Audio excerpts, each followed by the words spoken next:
Vale, me oís bien, ¿verdad? Es que se ha empezado la grabación. Vengo a contar mi experiencia en el mundo del diseño de contenidos, aunque no empecé en el diseño de contenidos porque ya sabéis que es una disciplina bastante nueva, entre comillas, aunque siempre ha habido personas que escribían en los productos digitales, pero con nombre y apellido. Es una disciplina bastante nueva y bueno, vamos a hablar un poco de estos temas hoy, sobre cómo empecé a escribir, cómo empecé en el mundo del copywriting y cómo he acabado en el diseño de contenidos y el último punto sobre la accesibilidad del diseño de contenidos. Vamos a empezar con quién soy yo, ¿no? Yo solo quería escribir. Aquí vengo a contar una historia que es mi propia historia, mi bagaje, ¿no? En el mundo de los contenidos. Como cada historia tiene elementos de la narración, en este caso me voy a centrar en el espacio y en el tiempo y la narradora, pues obviamente voy a ser yo. Yo solo quería escribir y me imaginaba pues esas oficinas, ¿no? Tipo Peggy Olson escribiendo, nada más lejos de la realidad, ¿no? Ya sabemos cómo son las agencias de publicidad y marketing. Son sitios súper vivos en los que se aprende mucho y la creatividad fluye constantemente. Me llevó ahí mi primer blog en el que yo empecé en 2009, hice mi primer blog. Me interesaba la escritura digital, me interesaba la escritura en general y en particular pues enfocarme en webs y medios, ¿no? Digitales. En 2010 las webs y bueno, Gmail y todo lo que veis en pantalla era de esta manera. No sé por qué quise dedicarme a esto, porque realmente no era muy atractivo, pero sí que creo que lo que vi era mucha perspectiva, ¿no? Que veía que había un campo en el que poder trabajar y en el que estaba en un momento de nacimiento y creciendo a grandes pasos. En esos primeros años empecé a trabajar en agencias de publicidad, primero como community copy. Empecé a hacer webs también, y tuve la suerte de trabajar con grandes marcas o grandes nombres como los que veis en pantalla, además de otros medianos y pequeños, por supuesto. Pero destaco estos tres porque tenían algo muy interesante dentro de su metodología de trabajo, y era el poder que tenían las historias dentro de ellos. No solamente me refiero a Disney, que por supuesto es el primero que se nos viene a la cabeza cuando hablamos de historias y tenemos esta foto delante, pero también el resto, ¿no? P&G y Opel había mucho poder detrás de las historias, y había historias muy potentes que eran capaces de conducir las narrativas y de hacer llegar los productos a las personas de una manera diferente. Eso fue lo que realmente me enganchó del copywriting y de la escritura creativa. Llegué en 2014 al storytelling por esta vía. Me di cuenta que era una herramienta súper poderosa y de hecho la convertí en mi proyecto personal, donde he acabado pues dando charlas, clases, conferencias, para todo tipo de audiencias, como podéis ver en las fotos. Los siguientes años me llevaron a otro tipo de clientes, otro tipo de firmas en los que no solamente el storytelling estaba muy presente, sino empezaron a aparecer otros elementos muy importantes, muy interesantes para mí, como era esa especialización en la parte más tecnológica, en la que cada vez yo tenía más interés por esto que os conté al principio, ¿no? De donde yo había empezado a preocuparme o a interesarme por la escritura a nivel digital. Y ya es en 2019, pues cuando aparezco en el mundo del UX, donde me empiezo a involucrar muchísimo en todo el proceso y donde veo que hay una cabida muy importante sobre el diseño de contenidos o el UX writing. A partir de ese momento, pues mi carrera empieza a girarse mucho más enfocada al UX writing y cada vez menos al copywriting. Creo que esta foto es una foto bastante general de muchos perfiles de más o menos mi edad, ¿no? Entre los 35 y 40 y pocos años, que vivimos ese momento de nacimiento o explosión de redes sociales y profesionalización de webs y grandes sitios, ¿no? de venta online, en los que bueno, fuimos aprendiendo y nos fuimos reciclando hacia lo que hoy es el diseño de contenidos. Actualmente, como bien han dicho en la presentación, soy diseñadora de contenidos en BBVA desde nativo, y también doy clases en Upgrade sobre diseño de contenidos y storytelling para producto digital. Y bueno, esa ha sido mi foto general, mi presentación, y vamos a hablar de la evolución sobre el perfil, ¿no? Del UX Writer o del diseñador, diseñadora de contenido. Em, existían, ¿no? Muchos perfiles que se dedican a escribir, pero realmente no todos hacemos lo mismo, ¿no? Aquí veis en la foto no todas, quizás me he dejado alguna, la posibilidad de perfiles dedicados a lo que es el contenido que podemos tener dentro de productos o de productos digitales en general. Como veis, hay muchísimos, muchas de ellas suelen o tienden a confundirse, como es el copywriting con el UX writing, pero realmente cada uno tiene su parcela y se dedica a partes diferentes dentro del proceso de creación de un producto digital. Desde hace años los perfiles hemos sido muy versátiles. Es verdad que el mismo perfil nos hemos dedicado a redactar, a investigar, hemos hecho campañas campañas creativas, hemos podido hacer convocatorias de PR, hemos hecho un montón de cosas, ¿no? ¿Por qué? Porque no había profesionalización todavía estandarizada o con peso suficiente dentro de las agencias para poder tener un perfil dedicado a puramente el contenido que se dedicaba a escribir dentro de los productos digitales. Quizás no se le daba la importancia necesaria o quizás era por desconocimiento. Es verdad que si hablas con cualquier copy, he visto que alguna de vosotras os dedicáis al sector, seguramente os habéis dedicado desde hace mucho tiempo o os ha caído en las manos algún proyecto web, o os habéis dedicado a escribir en redes también.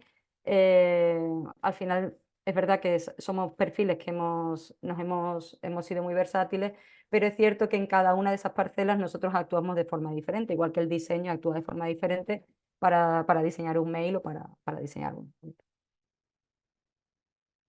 Bueno, este segundo creo que es uno de los primeros memes que he incluido en la present para hacerla un poco más llevadera.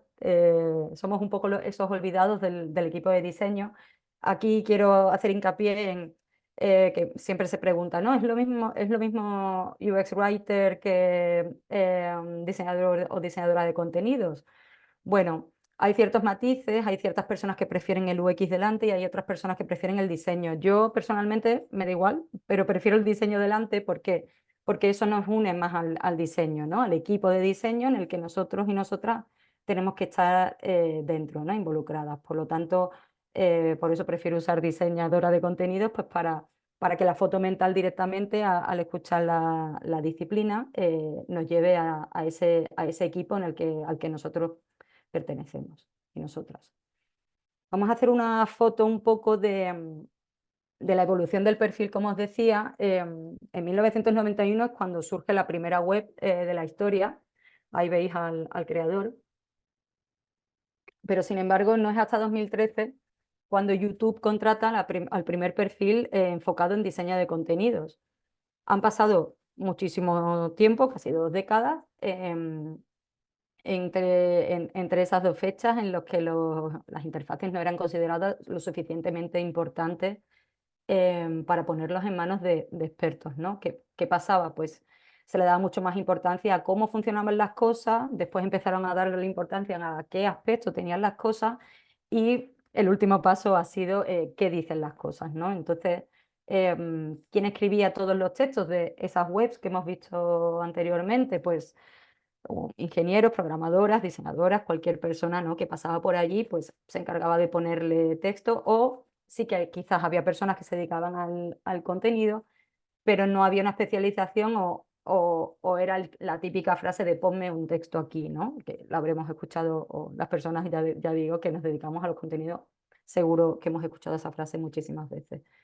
¿Cuál era finalmente el resultado? Pues este tipo de mensajes y este tipo de pantallas, ¿no? Que las que somos un poco más mayores las hemos sufrido en nuestra adolescencia muchísimo y las hemos visto muchísimas veces, ¿no? Por ejemplo, fijaros en este ejemplo en el que dice cancel es no y ok es yes, ¿no? Había un batiburrillo brutal, le vemos las tripas, ¿no? A todo lo que, a todos los componentes, vemos que no se ha trabajado, ¿no? Esa parte visual, ni muchísimo menos el UX, ni muchísimo menos el diseño de contenidos. Estas cosas siguen pasando, aunque esas imágenes eran bastante antiguas, estas no lo es tanto. Eh, Supongo que algunos de vosotras fuisteis quienes recibieron este mensaje de la prueba que mandaron desde Protección Civil hace unos meses, que asustó a muchísima gente porque sonaba mucho desde el teléfono, sonaba muy fuerte. Y bueno, no solamente asustaba por el ruido, sino que cuando mirabas el móvil recibías este mensaje. Eh, Tan poca importancia se le ha dado a lo que se quería comunicar, que se ha dejado un prueba, prueba, prueba, prueba, prueba como cabecera de este mensaje, el cual se podía haber aprovechado pues, para contar las cosas bien, explicar a las personas lo que estaba sucediendo. Una vez más es un ejemplo de cómo se le da importancia a la tecnología. Queremos que los móviles suenen con una alerta y que suenen en un radio de tal, donde se ha estudiado todo esto, pero no se ha estudiado realmente cómo lo va a recibir una persona en casa. Había muchas personas comentando en Twitter, pues que algunas se habían sobresaltado mucho, personas mayores, y eso al final también es usabilidad y eso al final también es necesario tener una persona de diseño de contenidos que piense este mensaje, que piense en toda la posibilidad de personas que van a recibir este mensaje, de qué manera y de qué mejor manera explicarle que no tienen que hacer nada, que esto es una prueba y que estén tranquilos y tranquilas en casa, que simplemente era eso, ¿no? Una prueba. El ponerle las mayúsculas pues no es una buena manera de avisar. Y seguimos con ejemplos actuales. Esto fue una noticia que salió hace poco en prensa. Esta es la noticia. El programa informático que trae de cabeza a los médicos de España es una desesperación. El programa en sí se llama Selene y es el programa que usan nuestros médicos y médicas en muchísimos hospitales de España. Y como estáis viendo, pues además de que según contaban en la noticia, no funciona muy bien, les deja colgado, tardan muchísimo en hacer las tareas. Sabemos que los médicos y las médicas tienen muy poco tiempo, sabemos la carga de trabajo que tienen. Aquí la usabilidad no es poner la web bonita, aquí la usabilidad es necesaria, es totalmente necesaria para agilizar procesos y hacerlo súper entendible. Para que una persona se haga con un programa de este tipo, normalmente suelen pasar de 2 a 3 meses. Este es el típico programa que cuando llegas nuevo al trabajo te dan varios PDFs para poder usarlo. Eso no debería ser una tarea, ¿no? Para un médico o una médica, para cualquier otro tipo de trabajador o trabajadora. Deberían directamente poder llegar y saber usar el programa. Para eso es muy importante, pues nosotros, ¿no? Desde el diseño y el diseño de contenidos, pues estar ahí y pensar en este tipo de situaciones en las que se van a encontrar. Y bueno, antes comentaba esa frase famosa de ponme una frase aquí y otra frase que solemos escuchar muchísimo, de hecho la he escuchado esta mañana, es las personas no leen. Y yo me pregunto, ¿de verdad no leemos? ¿Las personas realmente no leen?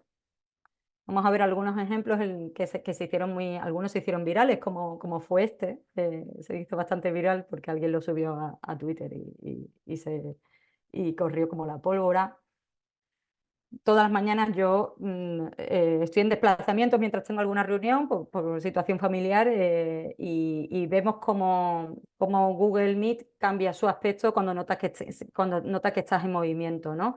Meet se transforma en una pantalla básicamente con bloques gigantes y texto, ¿no? Tenemos un texto al principio que nos avisa, oye, te estás moviendo, vas a acceder a esta navegación y donde todo se compone, pues eso, bloques gigantes y súper simple, pero los pocos textos que tenemos en pantalla y los pocos bloques que tenemos en pantalla son súper claros y son súper concisos. El primer día que me salió la pantalla, pues era una mañana igual que cualquier otra, estaba en el móvil con la reunión y me apareció. Entendí perfectamente de qué se trataba. No le di a cancelar, no, directamente entendí que era una buena solución a, a muchos de mis problemas con el teléfono, ¿no? Realmente no leemos, pero cuántas lonas llevamos viendo por la ciudad, por diferentes ciudades de España, de todo tipo, ¿no? Desde hace como unos 5 años, nada más que parece que existen las lonas, y las lonas básicamente son texto. Y este es un ejemplo que me gusta siempre traer porque me parece brutal, también es de Google.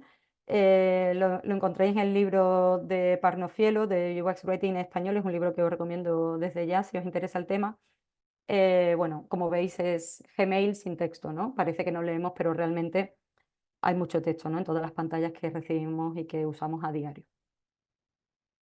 Por lo cual yo concluyo que sí, que leemos constantemente y que debemos entender que el diseño es un medio narrativo, visual y narrativo, donde las palabras y el diseño deben ir de la mano y con un objetivo común, ¿no? Que sería el objetivo que tenga pues, nuestra aplicación o nuestra pantalla o nuestro flujo concreto.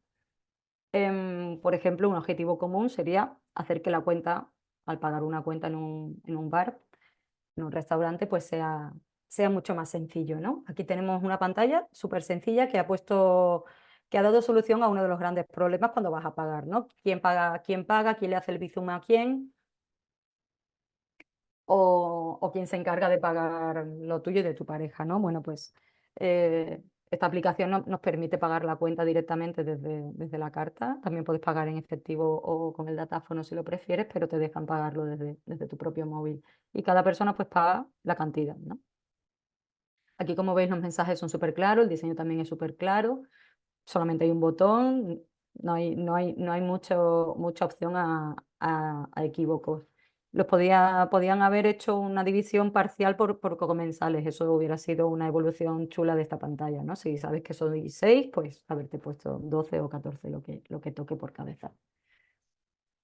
Este caso es el caso justo lo contrario, ¿no? Es el típico formulario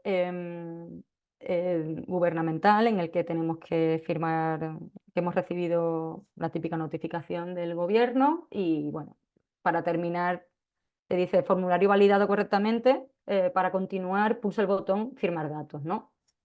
Eh, es una contradicción en sí cuando nos piden hacer una cosa que el botón nos está diciendo que va a hacer otra, ¿no? Es un principio básico del UX en el que sabemos que aquí el fallo ha sido el UX, después ha habido un intento de corregirlo con este toast o como lo llamemos, de intentar explicar cómo funciona, no es realmente la solución.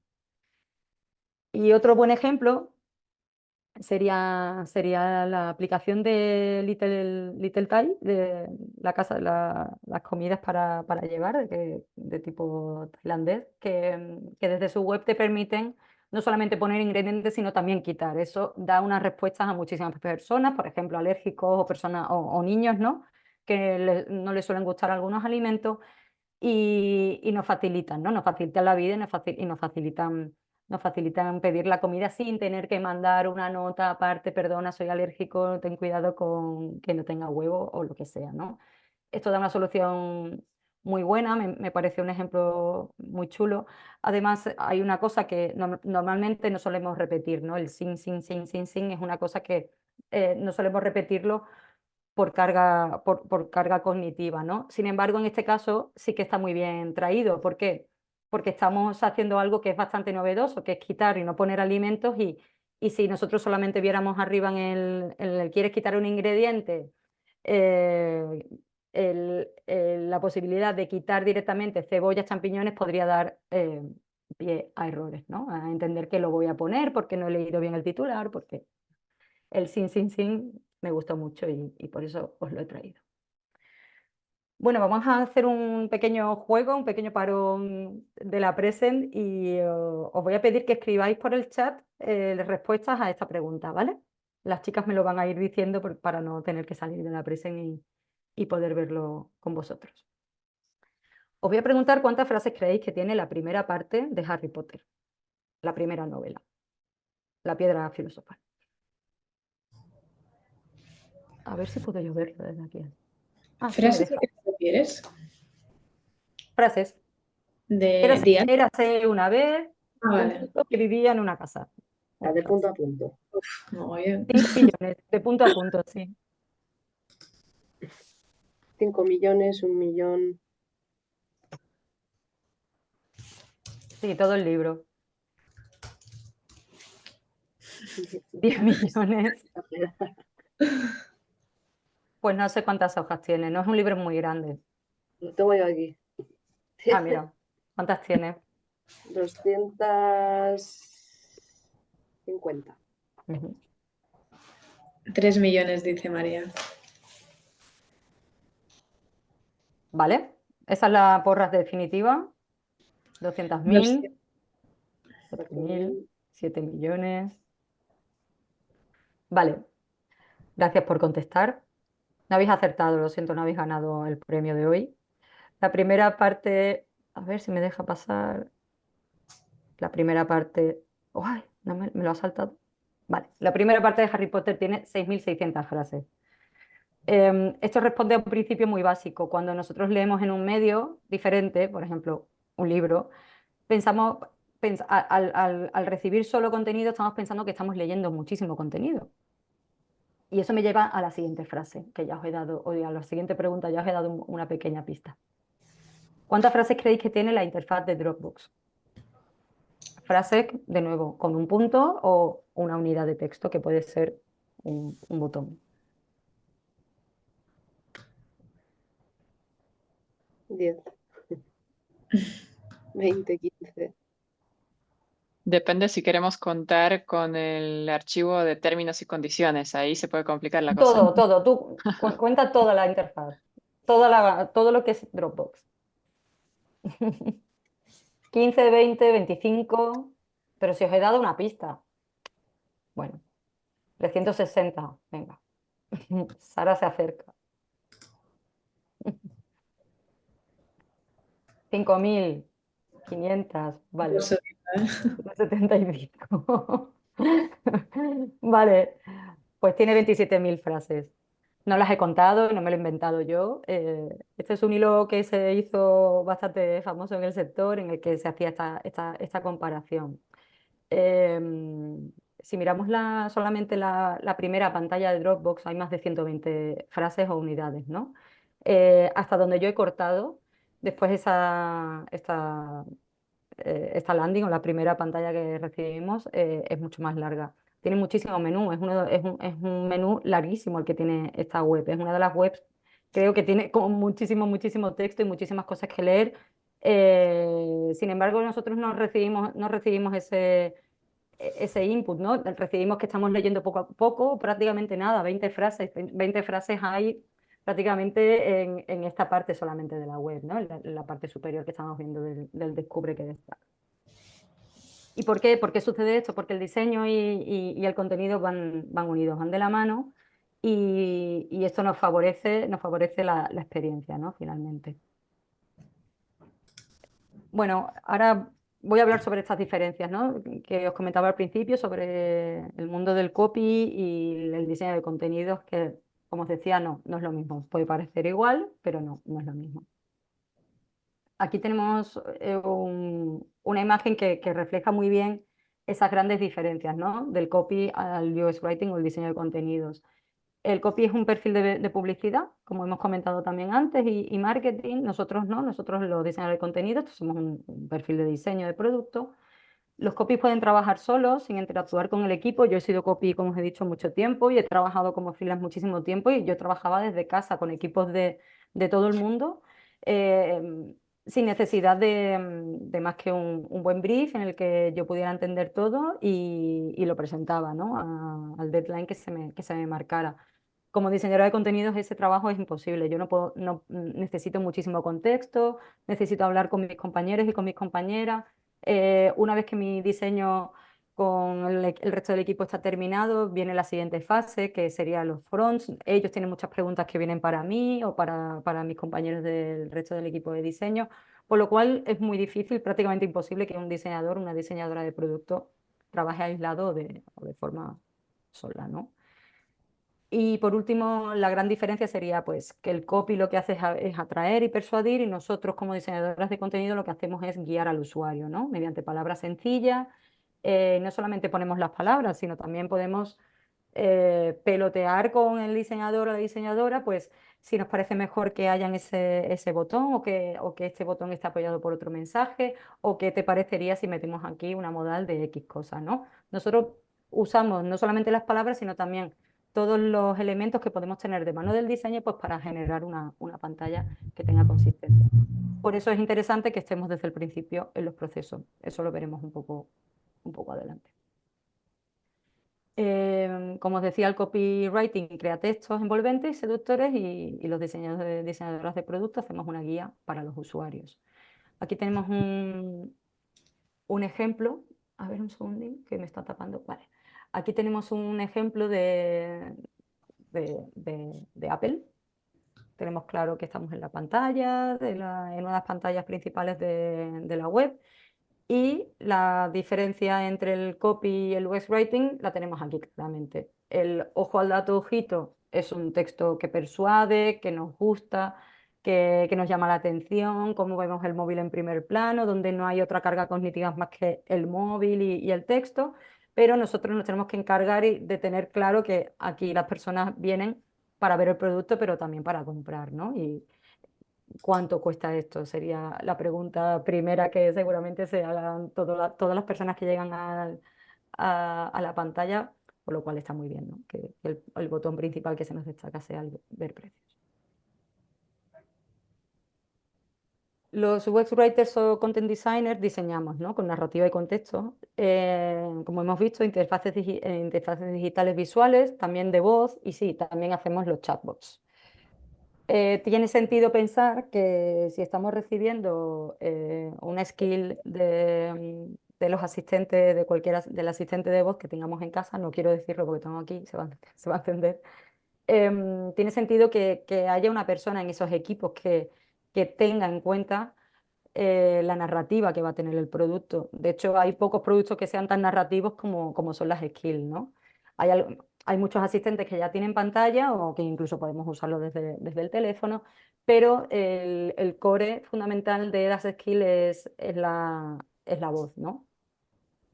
Y si habéis diseñado alguna vez o os habéis planteado cómo se diseña una skill, se hacen de esta manera, son con árboles de decisión que para los diseñadores y diseñadoras que estáis por aquí, que hacéis UX o Y, os sonará muchísimo porque viene a ser muy parecido a cómo se diseña. Vamos, prácticamente lo mismo, simplemente que el enfoque que tenemos no es lo visual, sino lo que vamos a escuchar. Y, y sí, si yo digo, Alexa, abre consejos nutricionales, Hola, te doy la lo que bienvenida recibimos a esta es texto. Consejos nutricionales. Con estos No sencillos sé si, bueno, consejos, estáis escuchando, trataré ¿no? de darte pistas en tu día a día sobre cómo alimentar. Entonces, no, es tan interesante tanto ese texto, saber que va a ser escuchado, no va a ser visto y tiene que estar escrito de una cierta manera. Para eso, pues os vuelvo a repetir, es muy interesante que en estos equipos haya personas, lingüistas computacionales, por supuesto, porque se necesita saber cómo funcionan, qué tipo de prompt, de qué manera van a funcionar internamente, desarrollo, por supuesto, sin ellos es prácticamente imposible, pero hace falta diseño también para el contenido, ¿no? en estos territorios. Hay una cosa muy interesante que yo suelo usar en mis proyectos y que siempre lo traigo, son los playzonas, y lo suelo usar como una foto fija cuando hago este tipo de skills o de proyectos de este tipo, ¿no? ¿Qué tenemos, no? Pues tenemos manos, ojos, una voz y oídos, ¿ok? ¿Qué vamos a poder usar? ¿De qué manera vamos a poder usar esta skill? Si estoy en la biblioteca con cascos, o si estoy cocinando, si estoy en una discoteca, o si estoy conduciendo, ¿no? Pongamos un escenario y veamos hasta dónde puede ser usado nuestro producto. Y a partir de ahí escribimos y redactamos los textos de una manera para ser recibidos por la persona en el escenario y de la manera que va a ser recibida. Cuando el copy y el UX writing se dan la mano. Aquí son algunos ejemplos que os he traído, como el anterior que hemos visto de Apple, en el que vemos frases envolventes y que solucionan algún tipo de problema, como en este caso, por ejemplo, un error, ¿no? Un 404, un error común de web, pues se nos presenta como si fuera un álbum, ¿no? Como si fuera un disco nuevo o de un artista nuevo. Sin embargo, nunca perdemos la navegación, nunca perdemos que tenemos que guiar al usuario para que enseguida salga de ahí y pueda seguir navegando. Igual de nuevo con Apple tenemos el ejemplo súper creativo de cómo nos presentan el Apple Pencil. Sin embargo, muy claros los botones de navegación donde nunca perdemos la referencia que vamos a hacer a continuación y te vamos a ir guiando para que lo consigas. Y Headspace, como muchas otras, Duolingo también sería un buen ejemplo, son geniales en este tipo de mensajes que vas recibiendo a lo largo del día y que nos hacen clicar y entrar. No sé si habéis visto, Duolingo hizo hace poco, cambió el aspecto del búho, ¿no? Lo puso como un búho triste y consiguió muchísimos clics para ver qué estaba pasando, ¿no? Pues son geniales este tipo de interacciones creativas que de ahí nos llevan a una explicación, una bajada a través del diseño y del diseño de contenidos para mostrarnos pues alguna novedad dentro de la aplicación. Y no nos olvidemos de los juegos. Los videojuegos y juegos de móvil están llenos de textos. Hay una tendencia muy potente de juegos narrativos, donde básicamente es ir eligiendo qué vas a hacer y tu propia aventura. Y ahí el texto y la interacción es fundamental. El UX ahí es también súper importante. Se están haciendo videojuegos adaptados también para diferentes personas con discapacidad. Y el diseño narrativo de estos juegos es muy potente. Ahí los diseñadores de contenido especializados en videojuegos, por supuesto, tienen muchísimo que aportar. Y sí, somos un perfil de diseño, lo he dicho varias veces, pero lo voy a remarcar. El diseño de contenidos básicamente es planear antes de escribir y también tenemos que tener en cuenta, además de muchas otras cosas, también tenemos que tener en cuenta los datos, ¿no? Los datos, la investigación previa, todo eso a nosotros nos enriquece y nos favorece, ¿no? El poder escribir de una manera o de otra. Por eso el nombre de las charlas, no escribamos el lorem ipsum, porque de este modo no estamos teniendo en cuenta el contenido para el diseño, ¿no? Y como dice la imagen, el contenido precede al diseño y diseñar en ausencia de contenido no es diseño, es decoración. Entonces es importante ir de la mano. Por eso, pues siempre aconsejo intentar diseñar con textos que puedan ser borradores, si no tenéis a mano una persona de diseño de contenido que os apoye desde el principio. ¿Qué aportan el equipo estos diseñadores o diseñadoras desde el principio de un proyecto? Pues aportan eficacia, porque al utilizar el contenido, un contenido real para nuestros diseños, los diseños no funcionan como una aproximación. Entonces, mucho más probable es que no nos tropecemos con problemas en la etapa posterior, ¿no? Poniendo ya en situación tanto a diseño como al resto del equipo. También nos facilitan colaboración y consistencia. Este tipo de colaboración desde el principio con los diseñadores de contenido es interdisciplinar y lo que hace es que conecte diferentes secciones del mismo producto y evita ese peloteo de posibles comunicaciones que pueden hacer que en el hilo se pierda algo y repercuta en el diseño final de nuestro producto. Y por supuesto, flexibilización y reutilización. Si tenemos una persona pensando y escribiendo el manual de estilo y tono, cómo va a comunicar cómo va a comunicar nuestro producto digital, todos esos textos que se van escribiendo, todas esas ideas que se van volcando sobre los documentos pueden ser reutilizadas en cualquier momento pues para otras partes del equipo, como puede ser marketing o como pueden ser para reutilizar en otros proyectos similares que necesiten saber de dónde partió esta idea, pues ahí lo tenemos, ¿no? Es una parte interesante, la reutilización y la flexibilidad. Y muchos diseñadoras o diseñadores que estáis por aquí estaréis pensando, bueno, entonces si no pongo lorem ipsum, ¿qué pongo, no? Pues a nosotros nos gusta hablar de los protocopies, esos protocopies que son esos diseños de diseño de contenido previo, en el que nosotros hacemos aproximaciones, ¿no? Dentro de las pantallas hacemos aproximaciones para no escribir ese lorem ipsum, sino pues aquí va a ir un texto de esta manera, vamos a poner el nombre, vamos a poner lo más parecido posible a la idea final. Chávez, sí. Ah, vale, justo nada. Gracias. Sí, Sí me avisará. Y nada, el último bloque, vamos a hablar del diseño del contenido con accesibilidad. Es una aproximación en el último año he estado trabajando en proyectos que involucran al diseño accesible y he podido aprender mucho sobre todo lo poco que hay lo poco que hay planteado sobre este tema desde el diseño y el diseño de contenido sobre todo. Las discapacidades son muy variadas. Normalmente cuando pensamos en discapacidad y web pensamos en personas ciegas o sordas, pero hay muchísimos tipos de discapacidades que quedan olvidadas y que quedan apartadas y es nuestra responsabilidad como diseñadores y diseñadoras que queden contempladas. La experiencia que pueda tener una persona con discapacidad o sin discapacidad en un producto digital debe ser lo más parecida una a la otra posible, ¿no? Sabemos que existen muchas limitaciones, sabemos que existen problemas de presupuesto, todo esto está contempladísimo, pero sí que tiene que existir esa intencionalidad, ¿no? Plantearnos, esto lo podría leer correctamente un lector de pantalla o el contraste es suficiente, pero también el tamaño de letra está bien o cualquier adaptación que nosotros tengamos que hacer del contenido que sea lo más similar posible a lo que se pueda recibir de una manera sin necesidad de adaptar.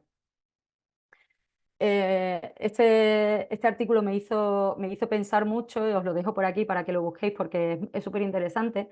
Esta chica cuenta en primera persona que tuvo un accidente y su cara sufrió una desfiguración. ¿Qué pasaba? Que cuando iba a intentar entrar en la aplicación bancaria no lo reconocía, ¿no?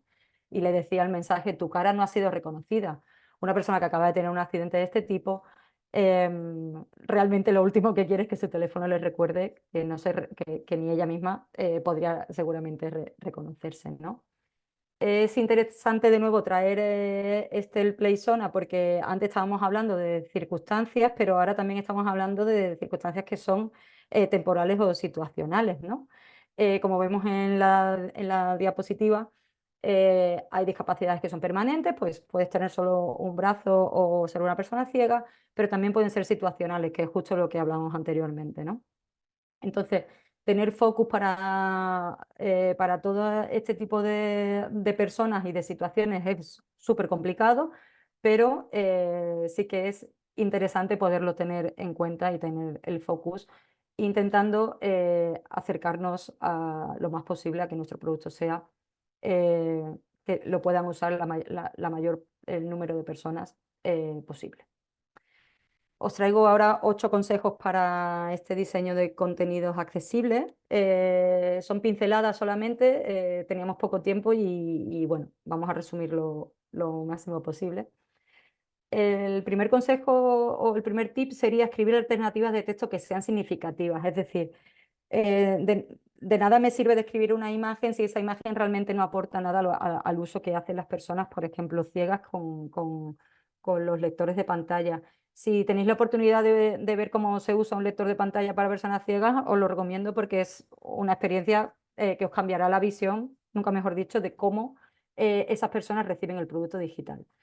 Hay vídeos en YouTube de personas haciéndolo, que yo he visto bastantes y es muy interesante. Eso como diseñador y diseñadora, y sobre todo desde los contenidos, nos pone en una situación de, vale, yo tengo que describir algo que esta persona va a recibir de otra manera, es una foto de otra manera, ¿no? Entonces, no hay que describir todo lo que se ve en pantalla, sino lo que va a ser realmente interesante para que esa persona pueda llegar a completar la tarea. No asumir capacidades de los usuarios, por ejemplo, usar formas como ver más, ¿no? Y pensar siempre, pues, cómo se percibe, ¿no? Cómo percibe alguien que usa el lector de pantalla nuestra pantalla, o cómo percibe alguien que está usando otro tipo de dispositivo, o cómo lo usaría alguien que no usa un ratón o las manos para navegar, ¿no? Pensemos que hay muchísima variedad en las personas que van a recibir nuestro producto digital. También es interesante proporcionar títulos de páginas únicos informativos y lo mismo pasa con los CTA.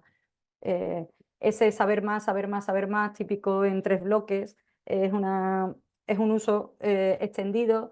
Los lectores de pantallas van a incluir además algún tipo de descripción previa al clic, pero no olvidemos que no solamente hay discapacidades visuales, sino también hay discapacidades de tipo cognitivo.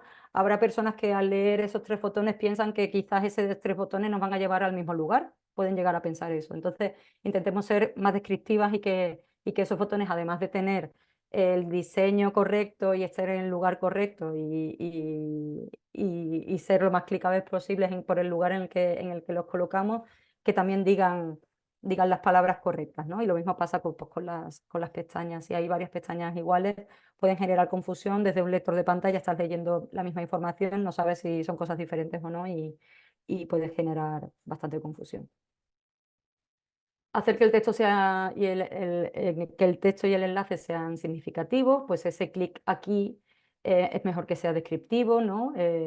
Pues que tenga sentido y que sean cortos.